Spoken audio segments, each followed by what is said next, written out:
సభాయే నమః. కార్తీక మాసం ప్రత్యేకంగా దీపారాధనకి సంబంధించినటువంటి మాసం. కారణం కృత్తికా నక్షత్రంతో ప్రకాశిస్తూ ఉంటుంది కాబట్టి, కృత్తికా నక్షత్రం అగ్ని సంబంధమైనటువంటి నక్షత్రం కాబట్టి ఈ మాసంలో ఈ దీపాలు వెలిగించడం అనేటటువంటిది చాలా ప్రత్యేకంగా జరిగేటటువంటి కార్యక్రమం. అయితే మిగిలిన మాసాలలో జరిగేటటువంటి ఉపాసనతో పోల్చి చూసినప్పుడు కార్తీక మాసంలో జరిగేటటువంటి ఉపాసన చాలా ప్రత్యేకంగా కనిపిస్తుంది. ఎందుచేతను అంటే ఈ మాసంలో ఆకాశ దీపాన్ని ఉంచుతారు. ఆకాశ దీపాన్ని ఉంచినప్పుడు ఒక స్తంభం పెట్టి ఆ స్తంభం మీద ఒక దీపాన్ని పైకి ఆకాశం పైకి ఎక్కిస్తారు.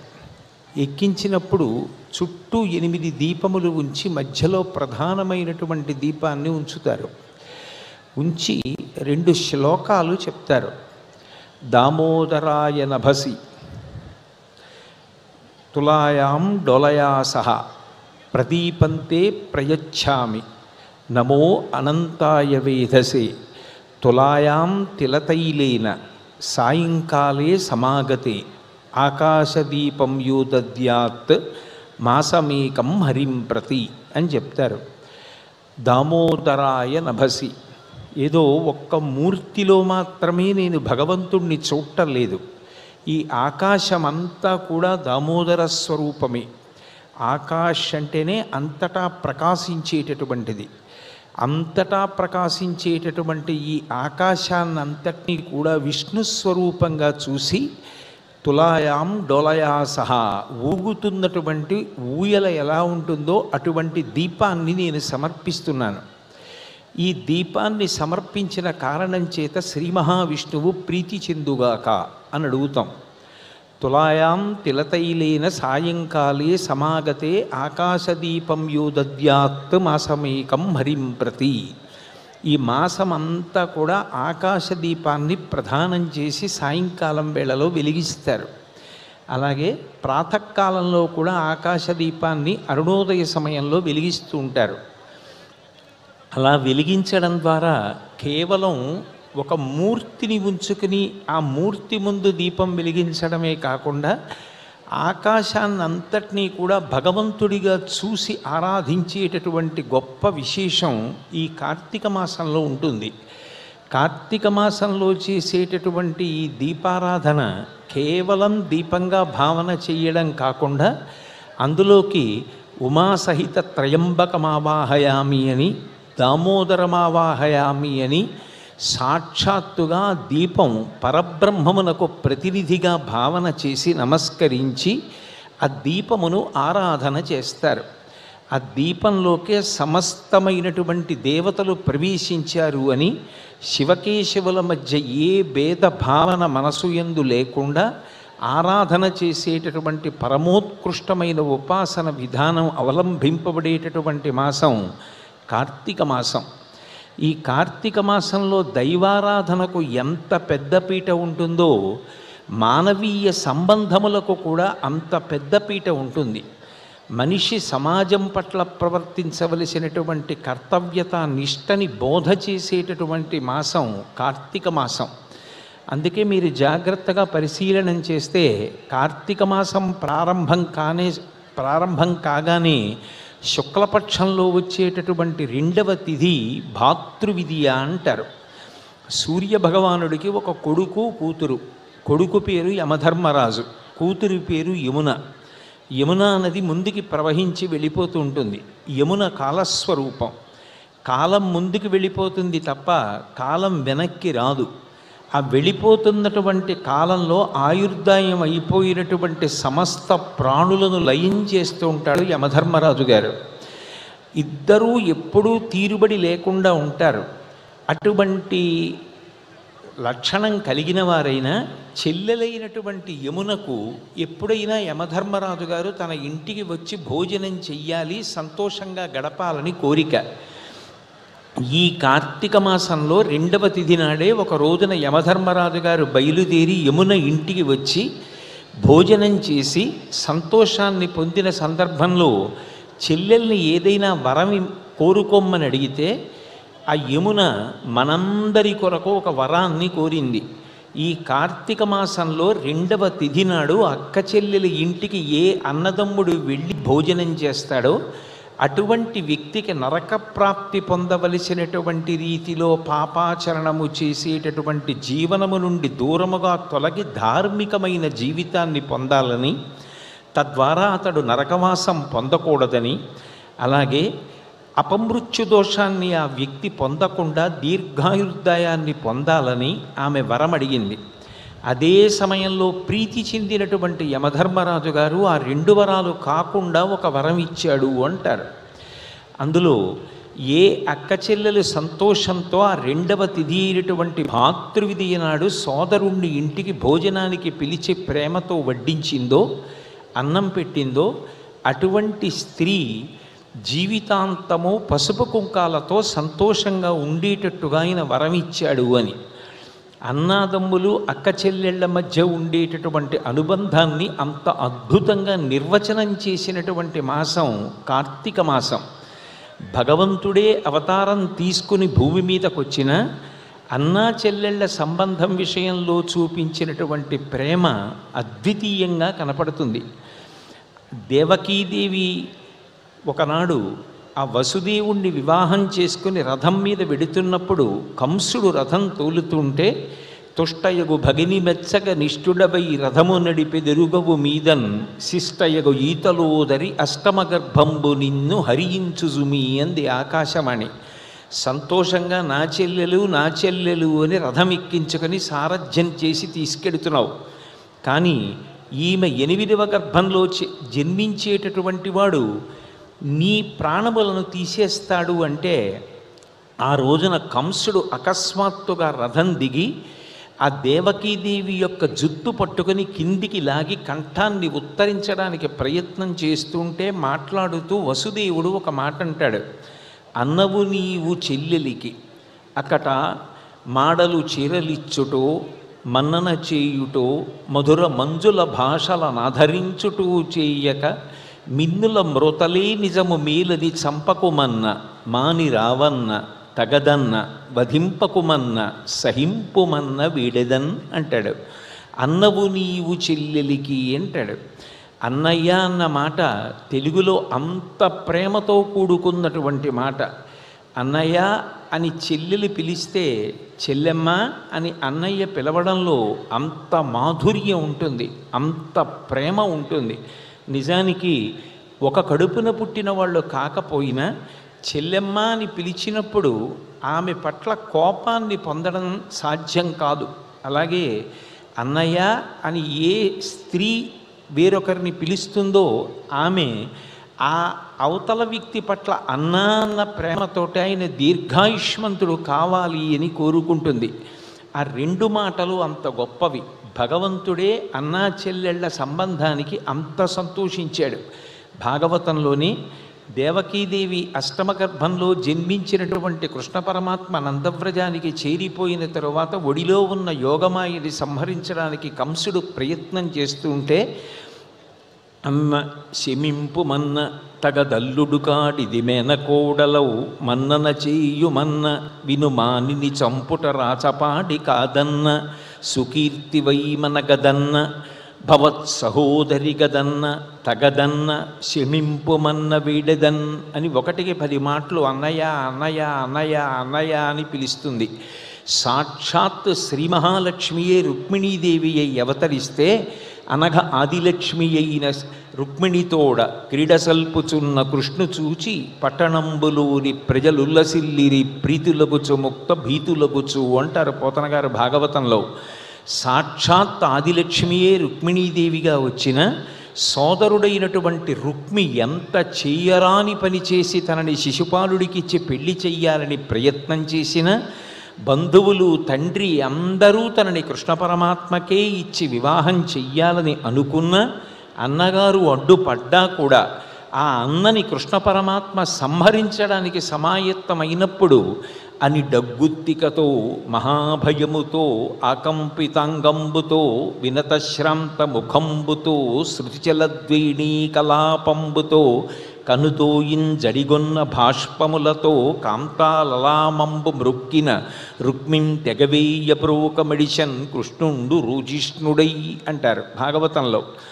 అన్నయ్యైన రుక్మిణిని సంహరించబోతే సాక్షాత్తు మహాలక్ష్మి చెల్లెలుగా వచ్చింది కాబట్టి రుక్మిణీదేవి అడ్డుపడి అన్నని కాపాడమని రుక్మిణి ప్రాణాలతో ఉండేటట్టుగా చేసింది. ఆ అన్నా చెల్లెళ్ళ అనుబంధం అంత గొప్ప అనుబంధం. సృష్టిలో 84 లక్షల జీవరాశులున్నా అన్నా చెల్లి అని ఒక కడుపున పుట్టిన వాళ్ళు పిలుచుకోవడం, జీవితాంతం ఆ అనుబంధం అలాగే ఉండడం చాలా చాలా గొప్ప విషయం. ఎంత వయసు వచ్చేసినా అన్నగారికి ఆ పెద్దరికాన్ని ఇవ్వడం, తమ్ముడు అన్న వెనకాతల చెయ్యి కట్టుకుని నిలబడడం, అన్న పెద్దరికం వహించడం, అక్క చెల్లెళ్ళు అన్నదమ్ములు కలిసి ఉండడం, ఆ ప్రేమలో ఎంత దీర్ఘాయుష్మంతులై ఉంటారో, ఎంత సంతోషం ఉంటుందో నిర్వచనం చేసి చూపించినటువంటి మాసం కార్తీక మాసం. అందుకే ఎంత హడావిడిగా ఉన్న వాళ్ళైనా కూడా ఈ మాసంలో శుక్లపక్షంలో వచ్చినటువంటి విధియనాడు అన్నదమ్ములందరూ కూడా అక్క చెల్లెలు ఇంటికి వెళ్ళి భోజనం చేసి వస్తారు. అలాగే 3వ తిథి నాడు అక్క చెల్లెళ్ళందరూ కూడా అన్నగారి ఇంటికి వెళ్ళి పసుపు కుంకాలు అందుకుని వస్తారు. ఒక్క తల్లిదండ్రుల కడుపున పుట్టినటువంటి వాళ్ళ మధ్య ఉండేటటువంటి ప్రేమ అందరి ఎడలా విస్తరించిన నాడు మనందరం ఈ దేశమాత బిడ్డలం, ఆ పార్వతీ పరమేశ్వరుల బిడ్డలం. మాతాచ పార్వతీదేవి పితాదేవో మహేశ్వర బాంధవా శివభక్తాశ్చ స్వదేశో భువనత్రయం అన్ననాడు జాతీయ సమైక్యత సిద్ధిస్తుందని ఆ మానవీయ సంబంధములకు పట్టాభిషేకం చేసినటువంటి మాసం కార్తీక మాసం. అలాగే ఆ ప్రేమ ఎంత విస్తరిల్లాలి అంటే సర్వసాధారణంగా మనం దేన్ని చూస్తే భయపడతామో అటువంటి పాము పట్ల కూడా ప్రేమనే ప్రకటించేటటువంటి మాసం కార్తీక మాసం. అందుకే ఈ కార్తీక మాసంలోనే శుక్లపక్షంలో 4వ తిథిగా వచ్చేటటువంటి చవితిని 4వ తిథిని నాగుల చవితిగా సంభావించి పుట్టలో పాలు పోసి పావులన్నిటినీ ప్రార్థన చేస్తారు. మీరు పొలాలలో తిరుగుతూ ఉండడం వల్ల ఎలకల్ని తినేసి పంట ఎక్కువగా ఇంటికి చేరడానికి సహకరిస్తున్నారు. కానీ మా భర్తలు ఆ పొలం పనులు చేసేటప్పుడు పొరపాటున తొక్కిన మీరు అన్యభావన పెట్టుకోకుండా మా యందు ప్రేమ భావనతో తొలగిపోండి అని పడగ తొక్కితే పగవాడనుకోకు, తోక తొక్కితే తొలగిపో, నడుము తొక్కితే సహించు అని ప్రార్థన చేసి మేము నీకు నూకలిస్తున్నాం, మాకు మూకలిమ్మని అడుగుతారు. నాగదేవతని ప్రార్థన చేసి ఆ నాగదేవతానుగ్రహంగా సంతానాన్ని పొందాలని, ఆ సంతానం పుష్కళంగా ఉండి తమ జీవితాలు తరించాలని కోరుకుంటారు. సుబ్రహ్మణ్యేశ్వర స్వామి వారి అష్టోత్తర శతనామావళిలో వంశవృద్ధికారకాయ నమః అని ఒక నామం. ఆయన అనుగ్రహిస్తే సంతానం కలుగుతుంది అని.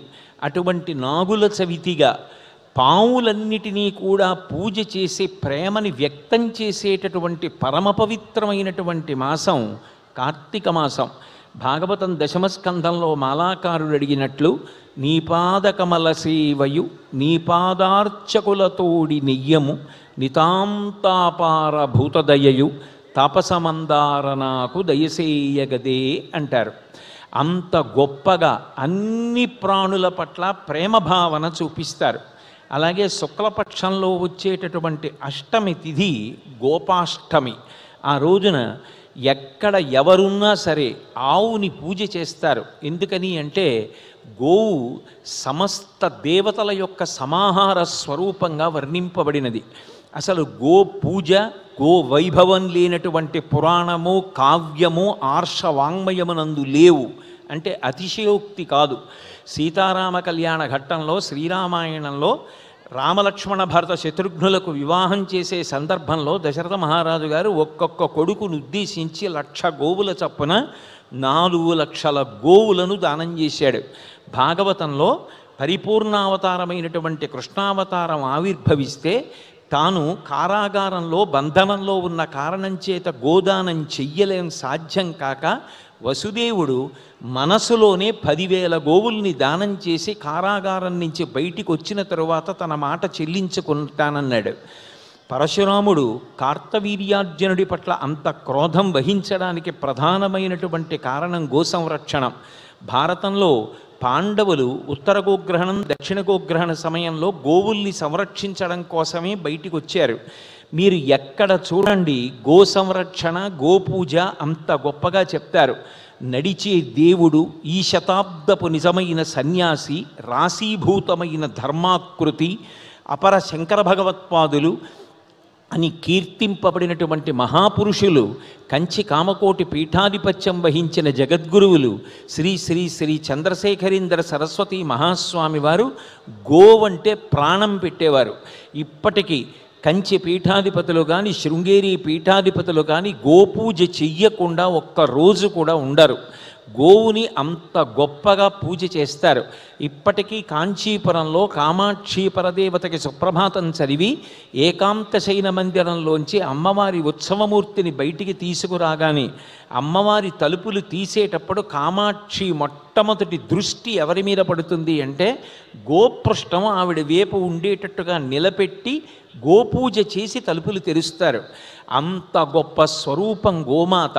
అటువంటి గోవుని పూజ చెయ్యండి, గోసంతతిని కాపాడండి, గోవు ద్వారా అందరూ అభ్యున్నతిని పొందండి. గోవు ఉంటే యజ్ఞం ఉంటుంది, యజ్ఞం ఉంటే ధర్మచక్రం తిరుగుతుంది, ధర్మచక్రం తిరిగితే భగవంతుడు దేవతలు సంతోషిస్తారు. దాని వలన వేళపట్టున వర్షాలు కురుస్తాయి. మఖము చెయ్య వజ్రి మది సంతసించును, వజ్రి సంతసింప వాన కొరియు, వాన కురిసి గసవు వసుమతిపై పెరగు, గసవు మీసి ధేను గణము బ్రతుకు అంటారు భాగవతంలో. అటువంటి ధర్మచక్రం తిరగడానికి ప్రధాన కారణమైనటువంటి గోపూజ చాలా విశేషంగా 2 తిథులలో చేస్తారు.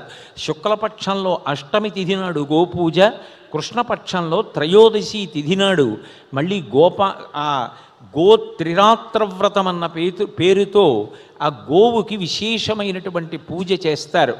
ధర్మమునకు ఏది ఆలంబనమో అటువంటి గోవుకి పూజ. అలాగే క్షీరాబ్ధి ద్వాదశి అని ఈ శుక్లపక్షంలో వచ్చేటటువంటి ద్వాదశి తిథి నాడు భగవంతుడు ఏదో ఒక మూర్తి రూపంలో ఉండడం కాదు, మనకి ఏ ఋతువులో ప్రకృతిలోనే ప్రమాదము పొటమరించి ఉంటుందో ఆ ప్రమాదమునకు నివారణ కూడా ప్రకృతిలోనే కాయల రూపంలో, పళ్ళ రూపంలో, ఆకుల రూపంలో భగవంతుడే అనుగ్రహిస్తున్నాడని ఆ తులసిని ఉసిరిని తీసుకొచ్చి రెండింటినీ పక్క పక్కన పెట్టి 21 నామములతో ధాత్రి పూజ అని చేస్తారు.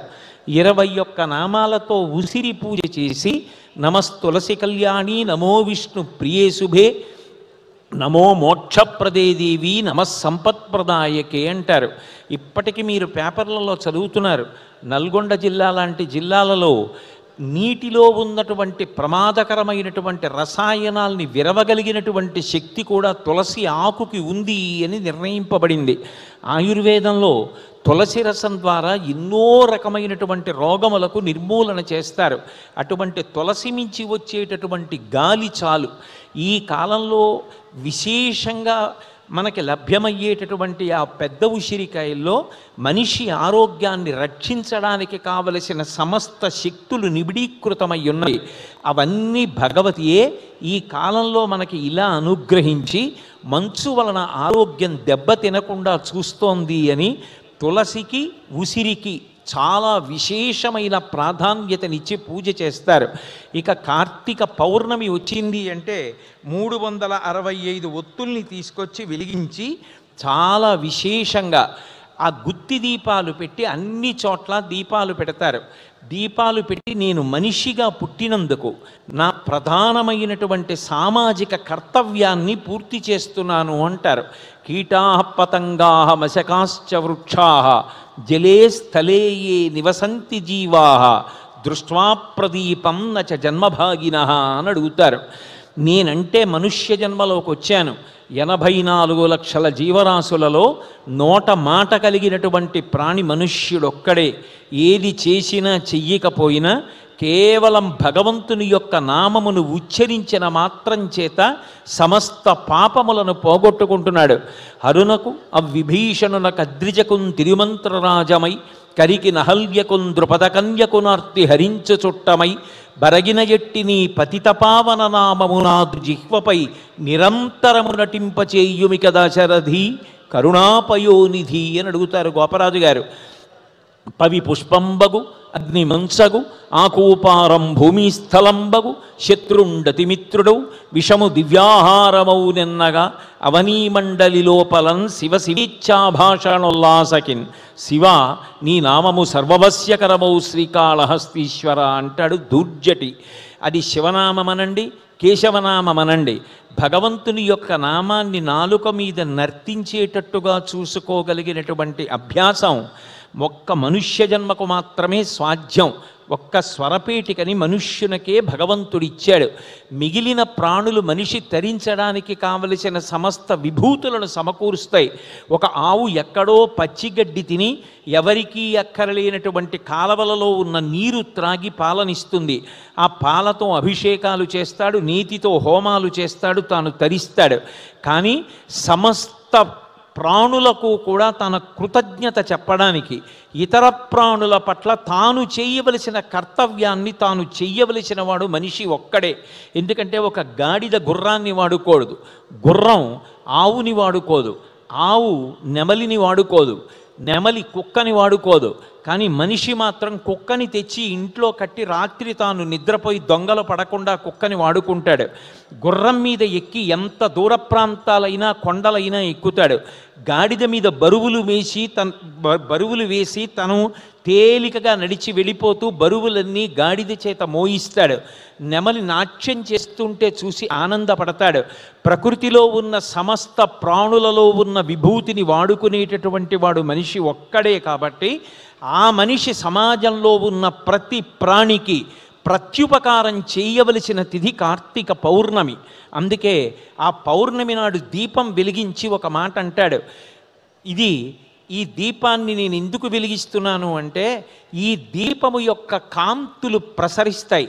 ఈ కాంతి ఎంత దూరం పడుతోందో అంత దూరం వరకు ఉన్నటువంటి కీటా పతంగా మశకాశ్చ వృక్షా జలే స్థలే ఏ నివసంతి జీవా, నీటిలో ఉన్న పురుగులు కావచ్చు, దోమలు కావచ్చు, ఈగలు కావచ్చు, ఏవైనా సరే ఈ కాంతి పడిన కారణం చేత దీని యందు త్రయంబకుణ్ణి దామోదరుణ్ణి నేను ఆవాహన చేశాను. కాబట్టి ఈశ్వరుని యొక్క తేజస్సు ప్రసరింపబడి అవి చేసినటువంటి పాపకర్మలు దగ్ధమై ఇక మళ్ళీ పుట్టవలసిన అవసరాన్ని పోగొట్టుకొని పునరావృత్తి రహిత శాశ్వత శివ సాయుధ్య స్థితిని ఆ ప్రాణులు పొందుగాక. నాకు ఇన్ని ఉపకారాలు చేస్తున్నటువంటి ఈ చెట్లు కదలలేక ఎండకి వానకి అలా నిలబడిపోయి ఎన్నో జంతువులు వచ్చి కొమ్మలు వంచి ఆకులు తినేస్తున్నా భరించి సహిస్తున్నాయి. ఈ కాంతులు చెట్ల మీద పడి చెట్లు తరించుగాక. ప్రతిరోజు భూతయజ్ఞం చేసి తాను తినగా మిగిలిన అన్నాన్ని పట్టుకెళ్ళి జంతువుల కోసం ఇంటి బయట ఎలా పెడతాడో అలా సమస్త ప్రాణులు తరించడం కోసం ఇంట్లో 365 రోజులలో కొన్ని రోజులు దీపం పెట్టని దోషాన్ని పోగొట్టుకోవడం కోసం గుత్తి దీపాలు వెలిగించేటటువంటి పరమ పవిత్రమైనటువంటి తిథి కార్తీక పౌర్ణమి. అలాగే భీమఖండంలో అంటారు, కార్తీకిక వేళ భీమశంకరుని నగరు దూరు నెవ్వాడు చిచ్చుర తోరణంబు వాడు దూరడు ప్రాణ నిర్వాణ వేళ ఆ ఘోరపట్టణ యమద్వార తోరణంబు అంటారు. చేసిన పాపకర్మలు అనుభవించవలసి వస్తే శరీరం పడిపోయిన తరువాత జీవుడు వెడుతుంటే వెనక నుంచి ఒక భయంకరమైన నల్ల కుక్క వెంట పడితే ఆ బాధ తట్టుకోలేక కుక్క వెంట తరుగుతుంటే జీవుడు పరిగెడితే అగ్నితోరణం కనపడితే ఆ కటిక చీకట్లో తోరణం కిందకి దూరుతట. అదే యమద్వారం. ఆ యమద్వారం కిందకి వెళ్లకుండా ఉండడానికి ఈ కార్తీక మాసం కృత్తికా నక్షత్ర సంబంధం కాబట్టి అగ్ని సంబంధమైనటువంటి తోరణాన్ని వెలిగిస్తారు ఎండిగడ్డితోటి.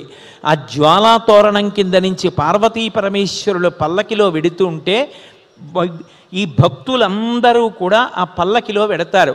విశేషించి ఆంధ్రదేశంలో తూర్పుగోదావరి జిల్లాలో ఉన్నటువంటి దక్షారామ క్షేత్రంలో జరిగేటటువంటి జ్వాలాతోరణం పరమాద్భుతమని భీమఖండంలో వర్ణింపబడింది. అటువంటి జ్వాలాతోరణాలు జరిగి అందరూ కూడా పరమ పవిత్రమయ్యేటట్టుగా, నరకబాధ కలగకుండా భగవంతుడు అనుగ్రహించేటటువంటి పరమోత్కృష్టమైనటువంటి తిథి ఈ కార్తీక పౌర్ణమి. అలాగే ఎన్నో చోట్ల దేవాలయాలలో, బృందావనాలలో, గోశాలలలో, మఠ ప్రాంగణాలలో శక్తి కొలది దీపాలు వెలిగిస్తారు. ఎందుకన్ని దీపాలు వెలిగించడము అంటే, ఈ శరదృతువుకి ముందున్న కాలమంతా వర్షాకాలం కాబట్టి ఆ వర్షాకాలంలో విశేషంగా వర్షాలు పడిన కారణం చేత సూక్ష్మాంగ జీవులు వర్ధిల్లి పెరిగిపోయి ఆరోగ్యమును పాడి చేసేటటువంటి క్రిమికీటకములతో వాతావరణం అంతా నిండిపోతే వాటిని తొలగించుకొని ఆరోగ్య సంరక్షణ చేసుకోవడానికి తాను 10 మంది కొరకు, 10 మంది తన కొరకు బతకడం, సమాజమంతా ఒకటిగా నడవడం నేర్పిన మాసం కార్తీక మాసం. పంటని కాపాడుకోవడానికి, పంటని పాడు చేసేటటువంటి క్రిమికీటకాదులన్నిటినీ కూడా దీపము చేత ఆకర్షింపబడి దాని మీదకొచ్చి పడి నశించి మిగిలిన వారి ఆరోగ్యము కాపాడబడాలి, పంటలు కాపాడబడాలి. భారతదేశంలో కార్తీక మాసంలో జరిగేటటువంటి ఈ దీపారాధన, ఈ జ్వాలాతోరణం, ఆకాశ దీపం అంత గొప్పవని ఎప్పుడో ఒకానొకప్పుడు ఒక గ్రీక్ శాస్త్రవేత్త నార్మన్ బోర్వెల్ అని ఆయన కూడా ఇక్కడ సంప్రదాయాల్ని కీర్తించి ప్రపంచమంతటా కూడా పంటలు బాగా వృద్ధిలోకి రావాలి అంటే ఇటువంటి వాతావరణం ఉన్నటువంటి ప్రతి చోట పంట యొక్క గట్టు మీద ఎండుగడ్డిని తగలబెట్టమని చెప్పాడు. అంటే ఈ దేశంలో ఏ సమయంలో ఏ ఆచారం పాటిస్తే అందరూ సంతోషంగా ఉంటారో అది అందరితో చేయించి మనమందరం ఒక్కటే అన్న సమైక్య భావన కల్పించడం ఈ ఆచారముల వెనక ఉన్నటువంటి ప్రధానమైనటువంటి లక్షణం.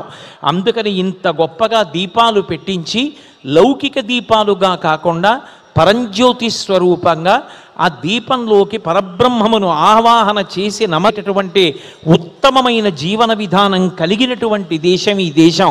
అలాగే ఇప్పుడు ఈ కృష్ణపక్షంలో వచ్చేటటువంటి అష్టమి దాంపత్యాష్టమి అంటారు. దాంపత్యం అనేటటువంటిది ఎంతో గొప్పది. ఎక్కడో ఆ పిల్ల పుడుతుంది, ఎక్కడో ఈయన పుడతాడు. పెద్దవాళ్ళు అయిన తరువాత ఇద్దరూ కలిసి సంసార రథాన్ని నడుపుతారు. ఒక రథానికి 2 చక్రములు ఎంత ప్రధానమో, నా తంత్రి వజ్జతే వీణ నా చక్రో వర్తతే రథః అంటుంది సీతాదేవి రామాయణంలో. బండి చక్రములు 2 సమానముగా ఎలా వెడతాయో, వీణ తీగ పెనగి పెనగి మోగి వీణకి కీర్తి తెచ్చినట్టు, ఎక్కడో ఆకాశం నుంచి పడినటువంటి వర్షబిందువు చేత భూమి మీద ఉన్నటువంటి విత్తనం మొలకెత్తి మహావృక్షమైనట్టు, ఎక్కడో ఉన్నటువంటి స్త్రీ పురుషులు ఇద్దరూ వివాహ సంబంధంలో కలుసుకొని కష్టసుఖాలను అనుభవించి ధర్మార్థములను, ఆ కామమును, అర్థము కామము అన్న 2 పురుషార్థాలని ధర్మంతో ముడివేసుకుని ఆమె ధర్మపత్ని అయి పురుషుడు తరించడానికి కారణమవుతోంది. ఆమె పక్కన కూర్చున్నది కాబట్టి పురుషుడు యజ్ఞయాగాది క్రతువులు చేయడానికి అధికారం పొందుతున్నాడు. ఆమె ద్వారా పొందిన సంతానము ధార్మిక సంతానం అవుతోంది. తను శరీరం విడిచిపెట్టిన తరువాత కూడా ఉత్తర క్రియలు చేసి తనను తరింప చెయ్యడానికి అర్హత కలిగిన సంతానమును పొందగలుగుతున్నాడు. అంటే తాను ఇక్కడ కామమును అనుభవించి, అర్థమును అనుభవించి, ఈ భోగముల అనేటటువంటి వైరాగ్యమును పొందడానికి యోగ్యమైనటువంటి సమస్తమైన సాధన గృహస్థాశ్రమంలో నడుస్తుంది. అటువంటి గృహస్థాశ్రమానికి అంతటికీ కూడా పట్టుకొమ్మ దాంపత్య జీవనం. ఆ దాంపత్యంలో ఇద్దరి మధ్య ఏదైనా భేదాభిప్రాయాలు ఉండవచ్చు, కానీ అవి విడిపోయేటంత దూరం వెళ్ళకూడదు. అందుకే మీరు ఈ దేశ వాంగ్మయాన్ని పరిశీలిస్తే శ్రీరామాయణ కావ్యంలో ఎంత దోషం చేసినట్టుగా అనిపించినా అహల్యని ఉద్ధరించుకొని తపస్సు చేయించి స్వీకరించాడు తప్ప భార్యని విడిచిపెట్టడం భర్తకి, భర్తని విడిచిపెట్టడం భార్యకి తెలియని దేశం ఏమైనా ఉంటే భారతదేశం ఒక్కటే. అంత గొప్ప దేశం. దాంపత్యం అంటే మనుష్యులు ఇద్దరు కానీ మనసులు ఒక్కటిగా బ్రతికినటువంటి దేశం. స్వామి హనుమ సుందరకాండలో శిశుపావృక్షం మీద కూర్చుని సీతమ్మ వంక చూసి అంటారు, అస్యా దేవ్యా మనస్తస్మిన్ తస్య చాస్యాం ప్రతిష్ఠితం తేనేయం సచి ధర్మాత్మా ముహూర్తమపి జీవతి అంటారు. ఇద్దరూ శారీరకంగా విడివిడిగా ఉండి రెండుగా కనపడతారేమో కానీ ఆమె మనసు ఆయన దగ్గర, ఆయన మనసు ఆమె దగ్గర ఉండి ఇద్దరు ఒకటిగా బతుకుతారు. అందుకే ఆర్ష సంప్రదాయంలో కనీసం దంపతుల మధ్యలోంచి కూడా నడవరు. అంత గొప్పది ఆ దాంపత్యం. ఆ తల్లిదండ్రుల్ని చూసి పిల్లలు నేర్చుకుంటారు. లోకంలో ఏది ఉన్నా లేకపోయినా అమ్మా నాన్న ఉంటే చాలు. మనందరికీ తల్లిదండ్రులై పార్వతీ పరమేశ్వరులు ఆది దంపతులై ఉన్నారు. ప్రతి ఇంట కూడా దంపతులు సంతోషంగా ఉండాలని, కలిసిమెలిసి ఉండాలని, తమకు ఏది ఉన్నదో దానితో పరమ సంతోషంగా తృప్తిగా జీవించగలగాలని, ఉత్తమ సంతానాన్ని పొందాలని, ఆ దాంపత్యం సౌభాగ్యదాయకమై చిట్ట చివరికి అది వైరాగ్య కారణమై ఇద్దరూ కలిసి చేయి పట్టుకొని ప్రస్థానం చేసి భగవంతుణ్ణి చేరుకోవాలని, అనేక ధర్మకార్యాలు చేయడానికి, యజ్ఞయాగాదులు చేయడానికి, త్యాగమయమైన జీవితం పొందడానికి ఆ దాంపత్యము ప్రధానమైనటువంటి ఆశ్రమం కావాలని వివాహ మంత్రాల్లో కోరుకుంటారు. అందుకే హోమం చేసినప్పుడు, తలంబ్రాలు పోసుకున్నప్పుడు కూడా నాకు ఈమె వలన ధార్మికమైన సంతానము పుష్కళముగా లభించుగాక, నేను ఐశ్వర్యవంతుడనగుదునుగాక, ఇద్దరము కలిసి అనేక యజ్ఞయాగాది క్రతువులను చేయుదుముగాక, మేము తరిస్తూ లోకం తరించడానికి మేము కారణమగుదుముగాక అని కోరుకుంటారు. అంత గొప్పగా లోకంలో దంపతులందరూ పైకి స్త్రీ పురుషులుగా రెండుగా కనపడినా ఒక్కటిగానే వాళ్ళు బ్రతకాలని, ఆ ప్రేమ ప్రతి కుటుంబంలో ప్రతి దంపతుల మధ్య ఉన్నప్పుడు ప్రతి ఇల్లు శాంతి స్థానమే. అంత సంతోషంగా ప్రతి ఇల్లు ఉండగలిగితే దేశమంతా సౌభాగ్యవంతంగా ఉంటుంది. అటువంటి అనుకూల దాంపత్యం కలగాలని ఈ దాంపత్యాష్టమి నాడు పార్వతీ పరమేశ్వరులు అనండి, లక్ష్మీనారాయణులు అనండి, వాళ్ళ యొక్క ఆరాధన చేస్తారు. అందుకే ఈ కార్తీక మాసం అనేటటువంటిది కేవలం భగవదారాధన వరకు మాత్రమే పరిమితము కాకుండా ఒక మనిషిగా పుట్టినటువంటి వాడు నిర్వర్తించవలసినటువంటి సామాజిక కర్తవ్యాన్ని జ్ఞాపకం చేసి, ఇతర ప్రాణుల పట్ల తాను చేయవలసిన ఉపకారాన్ని జ్ఞాపకం చేసి చేయించి, తేలికైన ఆరాధన ద్వారా దీపాలు వెలిగించేటట్టు చేసి సమస్త ప్రాణుల యొక్క హితానికి సుఖానికి మార్గాన్ని చూపించినటువంటి మాసం కార్తీక మాసం. మానవీయ సంబంధాలకు పట్టాభిషేకం చేసిన మాసం కార్తీక మాసం.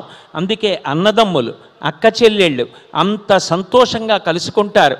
దాంపత్య జీవితానికి పరమార్థం స్మరింపబడేటటువంటి విశేషం. అలాగే తులసి, ఉసిరి మొదలైన చెట్ల కింద ఉండడం, వనభోజనాలు చేసి అందరూ కలిసి స్త్రీ పురుష పండిత పామర కుల మత వర్ణ వర్గ ధనిక పేద విచక్షణ లేకుండా మేమందరం ఒకే కుటుంబమని అందరూ కలిసి వనంలో చక్కగా ఒకే పదార్థాన్ని వండుకొని కలిసి తినడం, ఐకమత్యతాభావానికి బీజాలు వేసేటటువంటి మాసం కార్తీక మాసం.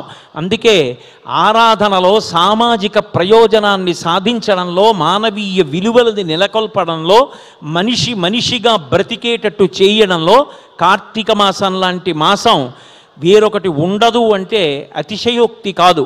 అంత గొప్ప మాసమైనటువంటి కార్తీక మాసంలో ఇవాళ ఎక్కడ చూసినా దీపోత్సవాలు జరుగుతున్నాయి. నిజంగా చెప్పాలి అంటే ఇంత భారీ స్థాయిలో దీపోత్సవాలు జరగడానికి ప్రధానమైన కారణాలలో ఒకటి భక్తి టీవీ వారు నిర్వహిస్తున్నటువంటి ఈ దీపోత్సవం. నేను ఎన్నో దీపోత్సవాలకు వెళ్ళినప్పుడు మీకు ప్రేరణ ఏమి అని అడిగితే భక్తి టీవీ వారు నిర్వహిస్తున్న కోటి దీపోత్సవాన్ని చూసి మేము దీపోత్సవాలు నిర్వహిస్తున్నామని చెప్పారు.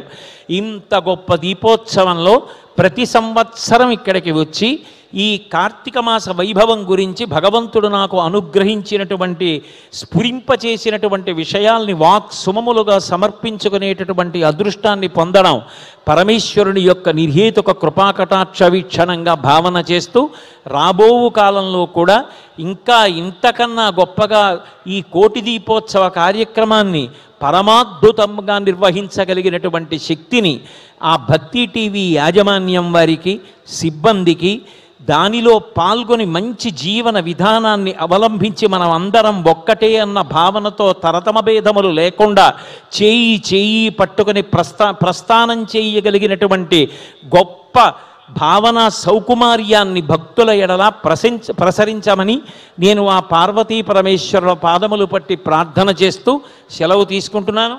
స్వస్తి.